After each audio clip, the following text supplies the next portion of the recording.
हरे कृष्णा। तो जैसे कि हमने हमारे श्रीमद् भागवतम के एपिसोड 9 में चर्चा की कि कैसे युधिष्ठिर महाराज को ग्लानि फील हुई कि मैं इस राज्य के भोग करने के लिए मैंने इतने लोगों को मारा, मैंने अपने सगे संबंधियों के साथ युद्ध किया ताकि मैं इस राज्य को पा सकूं। तो कैसे भगवान श्री कृष्ण ने उनको कहा कि अभी हम सबको भीष्म पितामह के पास जाना चाहिए और उनसे ज्ञान लेना चाहिए, क्योंकि वो कुछ दिनों बाद अपना शरीर त्याग देंगे। तो ये सुनने के बाद सब लोग गए भीष्म पितामह के पास ज्ञान लेने के लिए, और कैसे भीष्म पितामह ने बहुत ही सुंदर तरीके से युधिष्ठिर महाराज को ज्ञान दिया, उनके प्रश्नों के उत्तर दिए। और फिर भीष्म पितामह ने कहा कि सबसे हाईएस्ट धर्म, सबसे उच्च धर्म क्या है कि अगर आप इन भगवान श्री कृष्ण के चरण के प्रति अगर आप भक्ति उत्पन्न कर लोगे तो वही सबसे बड़ा धर्म है। तो इस प्रकार जब उत्तरायण का समय आया, उत्तरायण का समय मतलब भगवान श्री कृष्ण को देखा, और भगवान श्री कृष्ण को देख देख कर उनके सुंदर मुखमंडल के दर्शन करते हुए भीष्म पितामह ने अपना देह को त्यागा। फिर भगवान श्री कृष्ण ने युधिष्ठिर महाराज से आज्ञा मानी कि अब मैं द्वारका जाना चाहता हूँ। तो युधिष्ठिर महाराज ने अर्जुन को भी भेजा, अर्जुन तुम जाओ और भगवान श्री कृष्ण को द्वारका तक छोड़ाओ। फिर कुछ साल बीत गए और परीक्षित महाराज का जन्म भी हो गया था, और परीक्षित महाराज बड़े भी हो गए, यंग टीनेजर हो गए थे। तो कुछ साल ऐसे बीत गए। तो फिर युधिष्ठिर महाराज ने अर्जुन को भेजा द्वारका कि अर्जुन तुम जाके एक बार देख के आओ, ये यदुस और कृष्ण के बीच में ये हुआ क्या है, ये लोग आपस में क्यों लड़ रहे हैं, जरा इसका पता लगा कर जरा आओ तुम। और फिर युधिष्ठिर महाराज को अपशकुन लक्षण दिखने शुरू हो गए, राज्य के अंदर बहुत सारे अपशकुन लक्षण दिखने शुरू हो गए। तो युधिष्ठिर महाराज डर गए।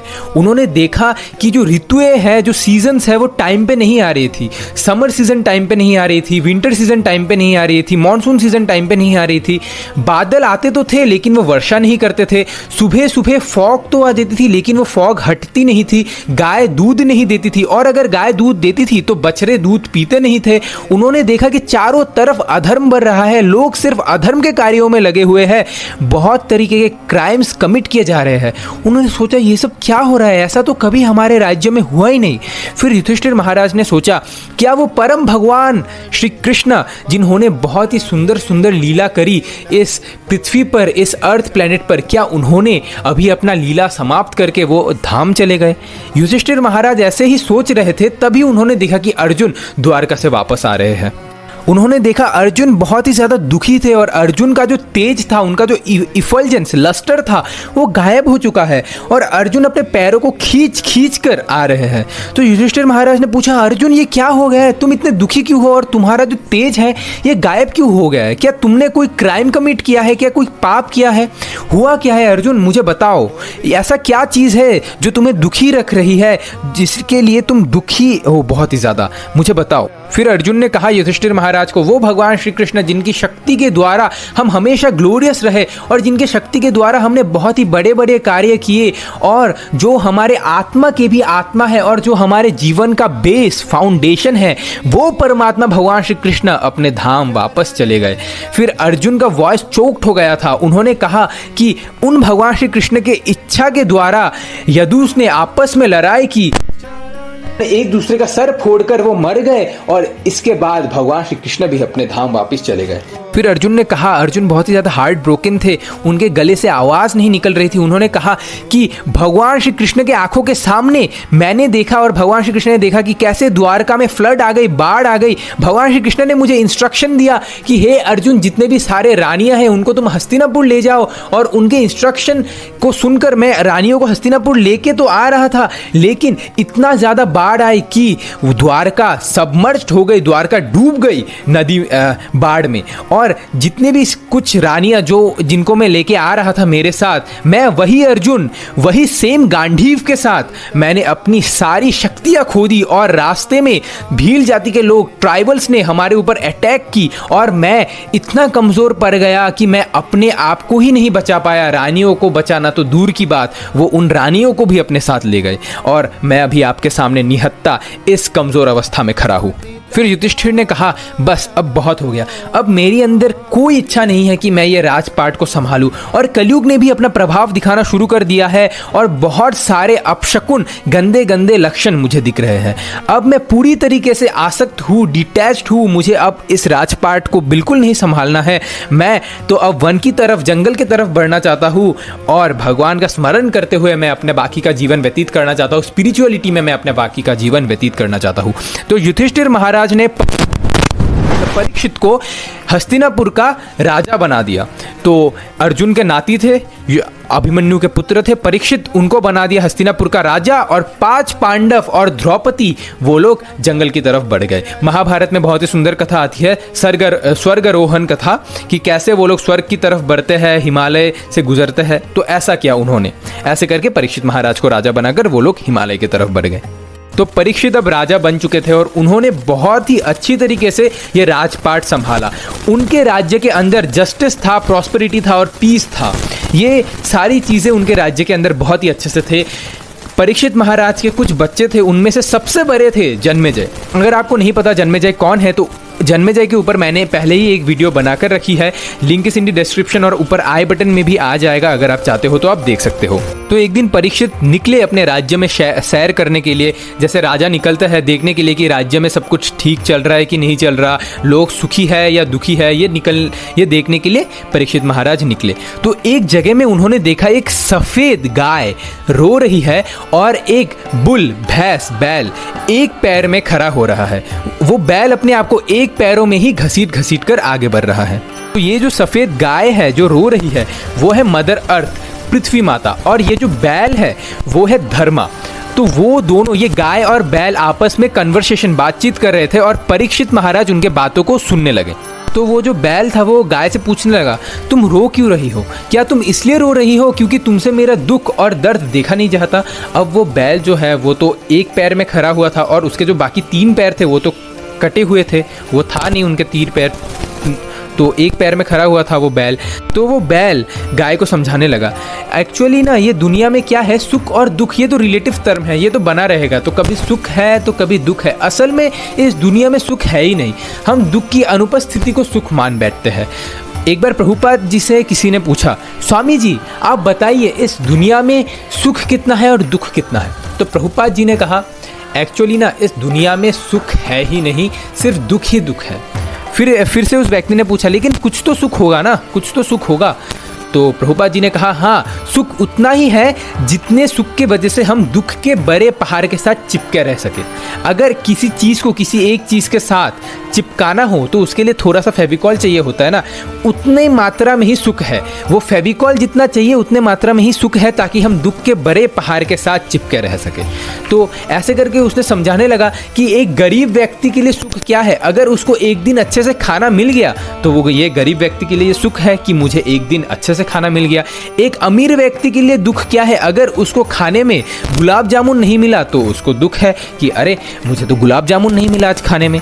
तो ये रिलेटिव टर्म है। किसी के एयर कंडीशनर काम नहीं कर रहा इसलिए वो दुख है, दुखी है। कोई अच्छे से आज सो नहीं पाया इसलिए वो दुखी है। कोई किसी को आज बहुत कुछ मिल गया इसलिए वो सुखी है। तो ये तो रिलेटिव टर्म है, कभी सुख है तो कभी दुख है। बैल ने कहा कि ये सुख दुख तो बना रहेगा, इसके लिए रोकर कोई फ़ायदा नहीं है।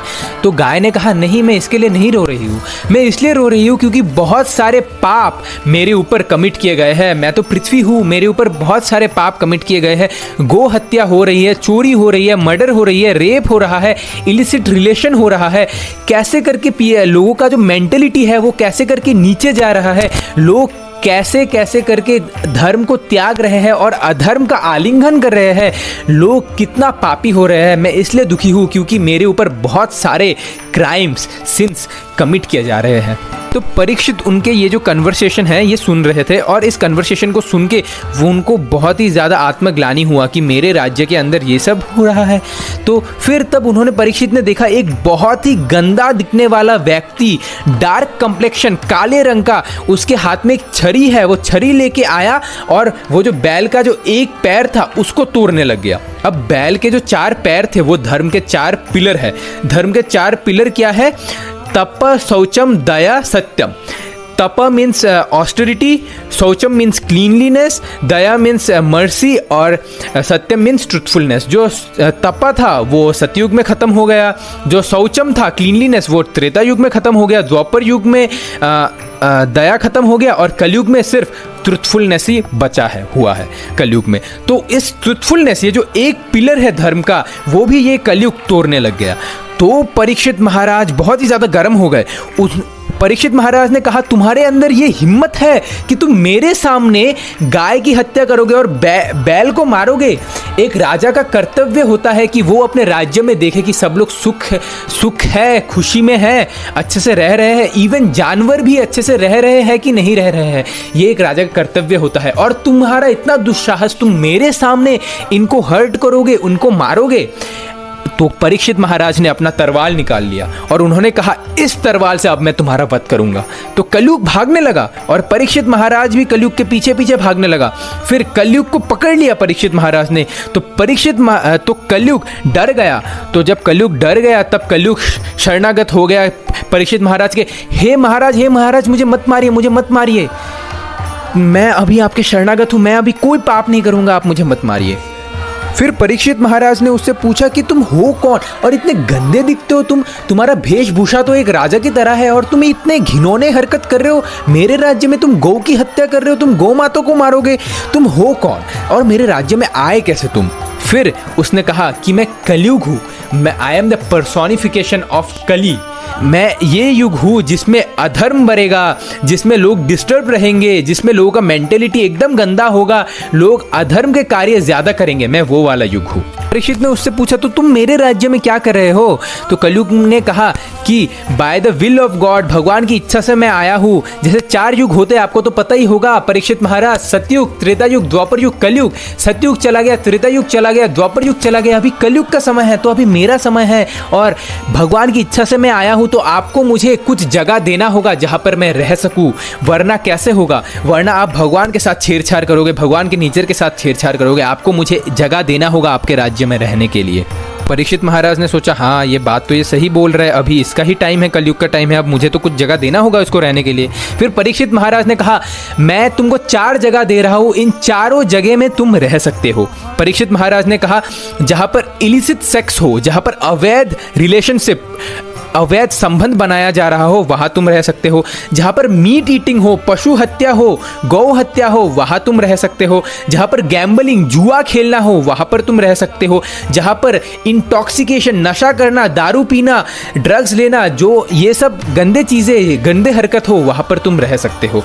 और अगर तुम चाहो तो इन चारों चीजों से तुम अपना इन्फ्लुएंस बढ़ा सकते हो और अपना प्रभाव बढ़ा सकते हो। कलयुग ने कहा, अरे आपने ये 4 चीजें तो मुझे बता दिए, पर आपके राज्य में तो ये 4 चीजें कहीं होती ही नहीं है, तो मैं रहूं कैसे? कहा आपको मुझे और एक स्थान देना होगा जहां पर मैं रह सकूं। फिर परीक्षित ने कहा, ठीक है, तुम गोल्ड में रहो, सोने में रहो, सोने में तुम रहो, और अगर तुम चाहो तो तुम सोने से अपना इन्फ्लुएंस, अपना प्रभाव तुम बढ़ा सकते हो। तो इसलिए सोना भी कली का प्रभाव है। जहां पर सोना है वहां पर आपस में लड़ाई होती है, इसके पास ज्यादा सोना है, मेरे से ज्यादा इसके पास सोना है, चलो इसको लूट लेता हूं।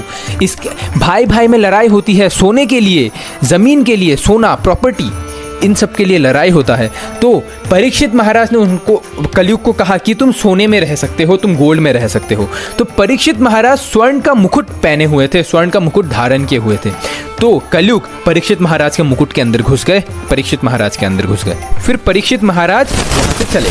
फिर जब वो आगे जाने लगे तो कुछ आगे तक जानते हुए उनको प्यास लगी। जब उन्होंने एक कुटिया में गए, उस कुटिया में शमिक ऋषि नाम के एक ऋषि तपस्या कर रहे थे, मौन व्रत में थे और समाधि में थे। तो उन्होंने उनसे पानी मांगा, हे ऋषिवर मुझे आप पानी दीजिए। तब अब ऋषि मुनि तो तपस्या में है, वो तो मौन व्रत में है और वो समाधि में है। तो क्योंकि कलयुग का प्रभाव था परीक्षित महाराज के सिर के ऊपर, उस मुकुट के ऊपर, तो परीक्षित महाराज ने कहा, अरे कैसी हॉस्पिटलिटी है तुम्हारी, तुमको नहीं पता कि कैसे करके एक मेहमान का आदर सत्कार स्वागत किया जाता है, कैसे करके मरे हुए व्यक्ति के जैसे तुम पड़े हुए हो। तो परीक्षित महाराज ने बाहर गए और बाहर में एक मरा हुआ सांप था, उस सांप को लिया और उनके गर्दन में टांग के वो चले गए कि तुम भी मरे हुए, ये सांप भी मरा हुआ, दोनों रहो इस प्रकार। तो ऐसे वो मरे हुए सांप को उनके गर्दन में टांग कर वो चले गए। फिर जब वो जाने लगे उनके अंदर आत्मग्लानि हुई कि ये तो ऋषि मुनि है, ये तो ब्राह्मण है, एक ब्राह्मण के साथ ऐसा व्यवहार करना ठीक नहीं था, मैंने ये गलत किया। तो उनके अंदर ये आत्मग्लानि थी। तब ये ब्राह्मण का जो मतलब ये ऋषि मुनि का जो लड़का था, शमीक ऋषि का जो बेटा था श्रृंगी, वो बाहर नहाने के लिए गया था। छोटा था श्रृंगी, 6 वर्ष का था।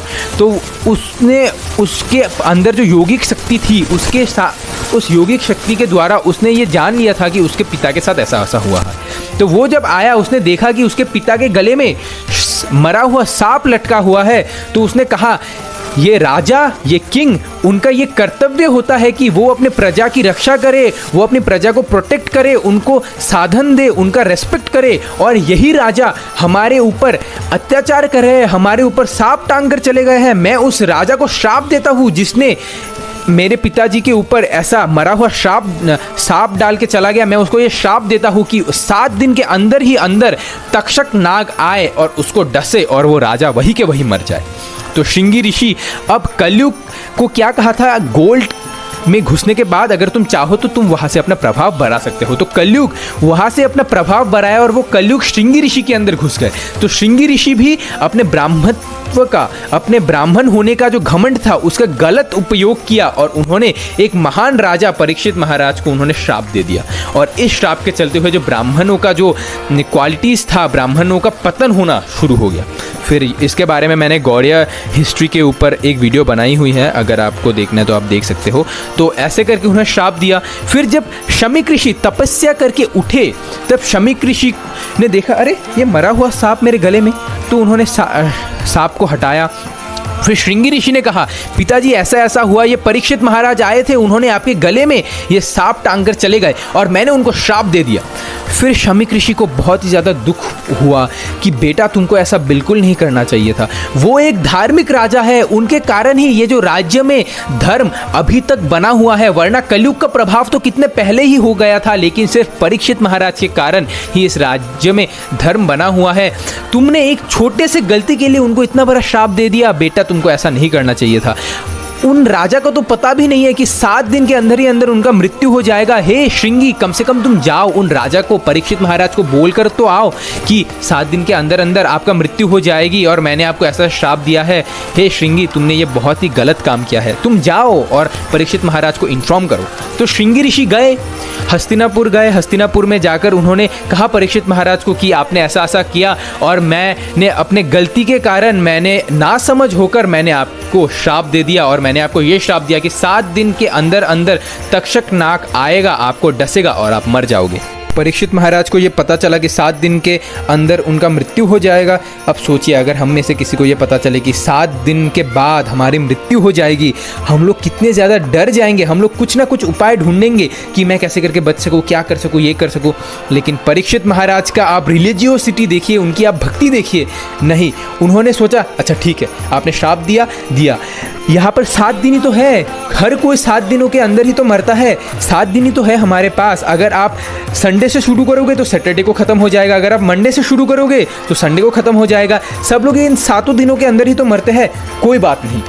परीक्षित महाराज चाहते तो काउंटर कर्सिंग भी कर सकते थे श्रृंगी ऋषि को कि तूने मेरे को श्राप दिया ना, मैं भी तुझको श्राप देता हूँ। परीक्षित महाराज धर्मज्ञ राजा थे, धर्मशाली राजा थे। वो चाहते थे तो वो श्राप दे सकते थे, लेकिन उन्होंने नहीं दिया। परीक्षित महाराज चाहते थे तो वो किसी बाबा जी के पास जाते थे, बाबा जी आप कुछ थोड़ा सा विभूति कुछ कर दीजिए, थोड़ा सा चमत्कार कर दीजिए, आप झाड़ू वारू घुमाइए ताकि मेरा जो एज है वो बढ़ जाए और ये जो श्राप है ये श्राप कट जाए। वो शनि महाराज के पास जा सकते थे, उनके ऊपर तेल चढ़ा सकते थे। ये सब जो उल्टा पुल्टा काम हम लोग आजकल करते हैं वो ये कर सकते थे, लेकिन उन्होंने ऐसा कुछ नहीं किया। उन्होंने अपना सारा साम्राज्य, वो चक्रवर्ती सम्राट थे, उन्होंने अपना सारा साम्राज्य ऐसे त्यागा जैसे कि ये कोई ब्लेड ऑफ ग्रास हो, एक घास का तिनका हो। उन्होंने ऐसा त्यागा उन अपने साम्राज्य को। एट द टाइम जब उनको पता चला कि 7 दिनों के अंदर उनका मृत्यु हो जाएगा, उन्होंने अपना साम्राज्य पूरा ही त्याग दिया।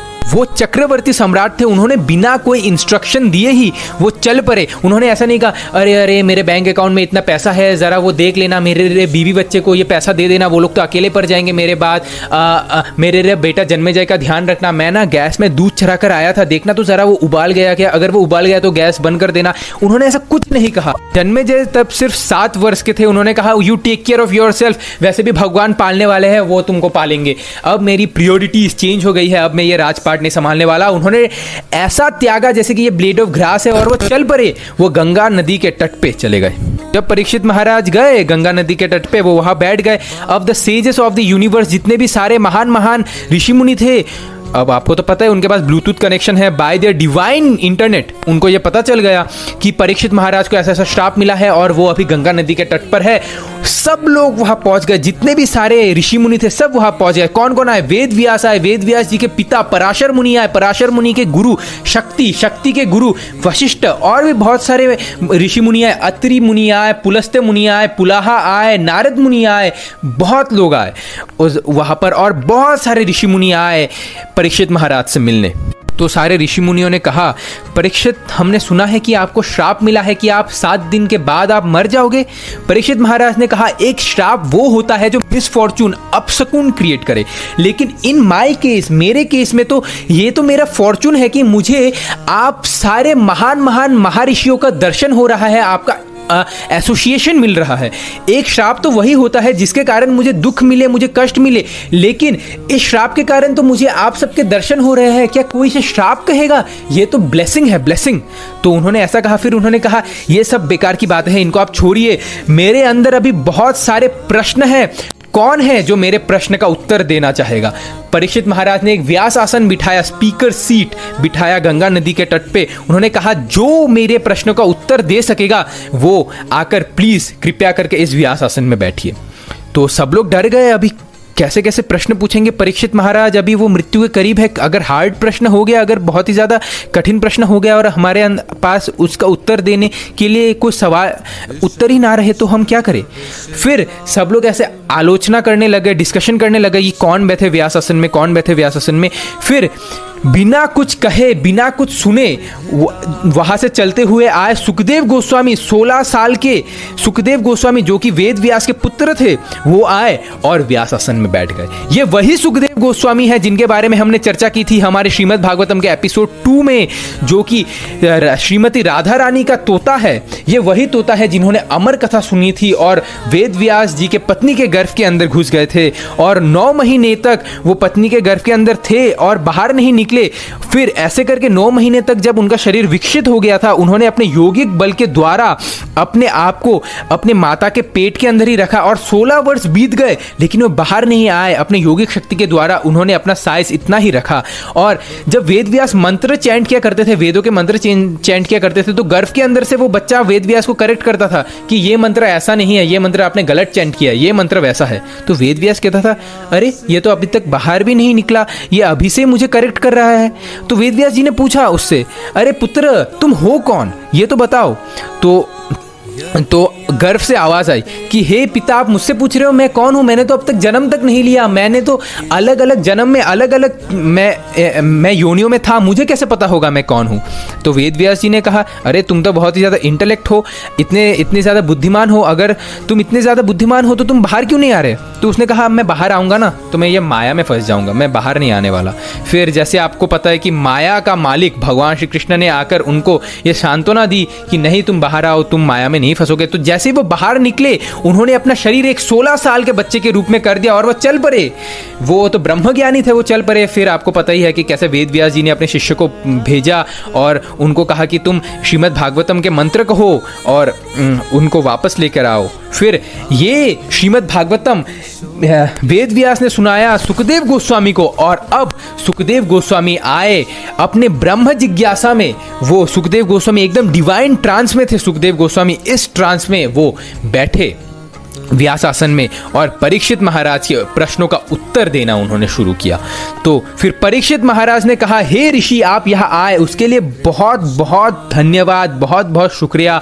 मेरे अंदर बहुत ही ज़्यादा प्रश्न है, बहुत सारे प्रश्न है, कृपया करके आप उसके उत्तर दीजिए। परीक्षित महाराज ने पूछा सुखदेव गोस्वामी से, यत् श्रोतव्यम अथो जप्यम यत् कर्तव्यम निभि प्रभु संप्राप्तव्यम भजनीयम वा भूरि यद्वा विपर्ययम। मेरे पास अभी 7 दिन है और इन 7 दिनों के अंदर ही मैं हाईएस्ट वेलफेयर, हाईएस्ट धर्म, पाथ ऑफ कल्याण, कल्याण के साधन को मैं प्राप्त करना चाहता हूँ। कृपया करके आप मुझे बताइए कि मैं क्या सुनूं, क्या जप करूं, किसको स्मरण करूं और किसकी पूजा करूं, कृपया करके आप मुझे ये बताइए। तो ये प्रश्न में ही ये जो फर्स्ट कैंटो है ये खत्म हो जाता है और यहाँ पर ये फर्स्ट कैंटो खत्म हो जाता है जब परीक्षित महाराज ये प्रश्न पूछते हैं। लेकिन फिर भी आपके अंदर ये जिज्ञासा रहेगी कि सुखदेव गोस्वामी ने क्या उत्तर दिया उनके प्रश्नों का। तो मैं आपको सेकंड कैंटो से एक थोड़ा सा बोल देता हूँ कि सुखदेव गोस्वामी ने क्या उत्तर दिया उनके प्रश्नों का। तो सुखदेव गोस्वामी ने कहा परीक्षित महाराज से कि परीक्षित, तुमने जो क्वेश्चन मुझसे पूछा है ये बहुत ही इंपॉर्टेंट क्वेश्चन है। इस दुनिया में बहुत सारे टॉपिक्स है कन्वर्सेशन करने के। नेताजी सुभाष चंद्र बोस गायब हो गए, वो गए कहाँ? इस बार आईपीएल कौन जीतेगा, मुंबई या चेन्नई? कौन किस मॉल से कपड़े खरीदना अच्छा होगा? कौन सा मॉल बहुत ही सुंदर है जहाँ पर हम घूम सकते हैं, फोटो खींच सकते हैं? कौन सा आइसक्रीम का फ्लेवर बहुत ही टेस्टी है? कौन सा खाए, बेल्जियम चॉकलेट या वेनिला फ्लेवर? कौन सा, ज़रा बताना। तो ऐसे करके बहुत ही ज़्यादा टॉपिक्स है इस दुनिया में चर्चा करने की। लेकिन तुमने जो क्वेश्चन पूछा ये बहुत ही ज़्यादा इंपॉर्टेंट है, क्योंकि इस दुनिया में सब लोग ही मृत्यु के निकट है।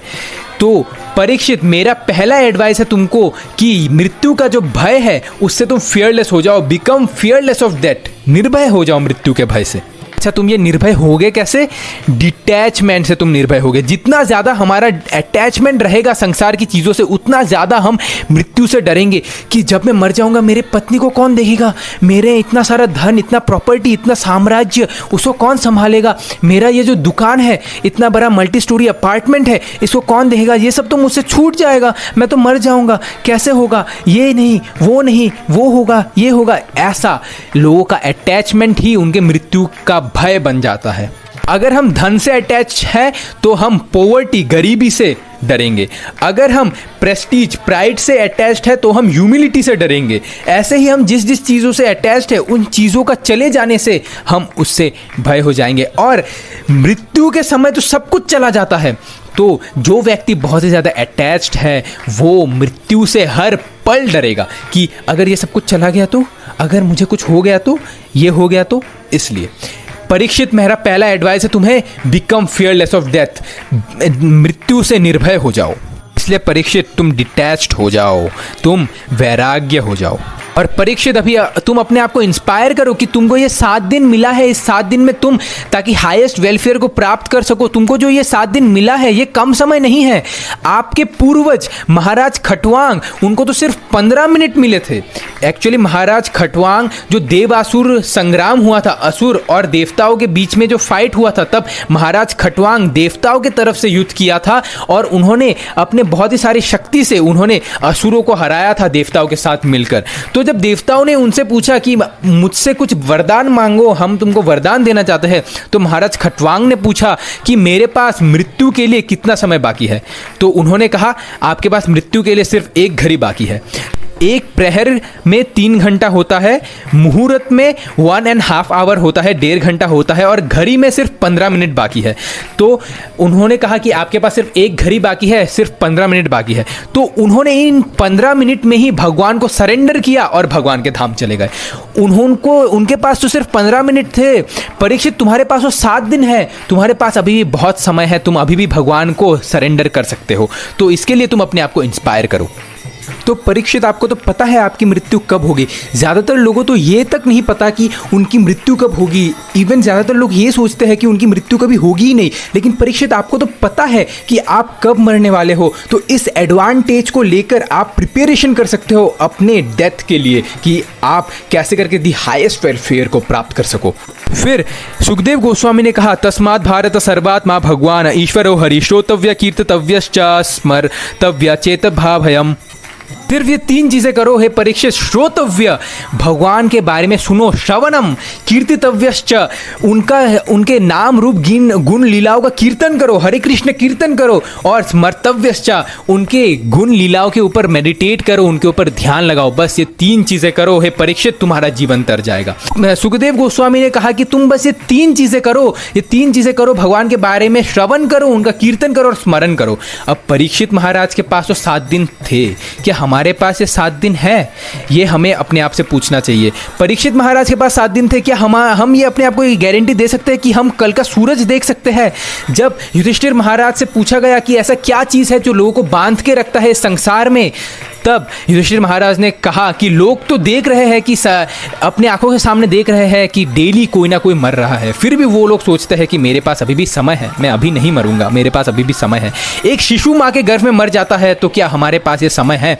तो इसलिए श्रवणम, कीर्तनम और विष्णु स्मरणम, ये 3 हमें करना चाहिए। यही भागवतम का मैसेज है। और भागवतम का 12 कैंटो, जो लास्ट कैंटो है, उसमें लास्ट मैसेज सुखदेव गोस्वामी देते हैं, नाम संकीर्तन प्रणामस्य सर्व पाप प्रणाशनम प्रणमो दुख मानस तम नमामि हरिम परम। ये जो नाम संकीर्तन है, यही कलियुग का धर्म है, काली काले धर्म, हरि नाम संकीर्तन। अगर हम ये करेंगे तो ये नाम संकीर्तन के द्वारा ही हम भगवान के धाम जा सकते हैं। तो मैं 2nd कैंटो के ऊपर अब और ज्यादा चर्चा नहीं करूंगा। मेरा जो सीरीज था वो 1st कैंटो के लिए था, तो ये सीरीज यहीं पर एंड होता है। आप लोगों का बहुत बहुत धन्यवाद कि आपने ये सीरीज को देखा, आपने प्यार दिया, उसके लिए आपका बहुत बहुत शुक्रिया। Hare Krishna. Thank you very much for watching.